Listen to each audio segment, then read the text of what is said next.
All right, more bad weather in Indonesia is slowing the recovery of AirAsia Flight 8501. Planes and ships are still looking for the plane and its black box recorders.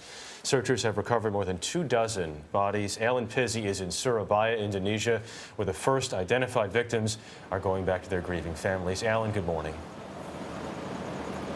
Good morning. French and Singaporean officials and experts with equipment to detect black box signals were scheduled to join the hunt today, but they need calm seas to work effectively, and the weather has been anything but good.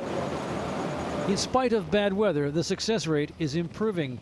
Another body plucked from the sea was brought ashore by a helicopter from the destroyer USS Sampson. So far, the American warship's crew have found at least 6 victims of the AirAsia crash. The hope is that the airliner will be found more or less intact and contain most of the passengers and crew still missing. More debris has also been found, but the focus of the investigation into what happened centers on retrieving the airliner's black boxes. 9 search planes, many of them with metal detecting equipment, were scouring 8,000 square miles of the Java Sea.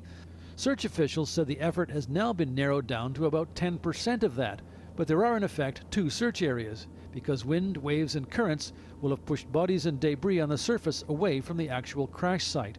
Relatives of the missing, supported by volunteers, made their way in small groups to the crisis center set up in a police compound to wait for bodies already here to be identified.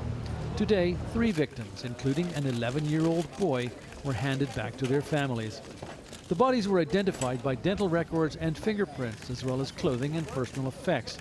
The ceremony was short and simple. Prayers, speeches of condolence, and then, finally, the families could take their loved ones for burial and private grief. As for the crash itself, investigators are working on the theory that the plane made a very, very steep climb to avoid bad weather and then stalled.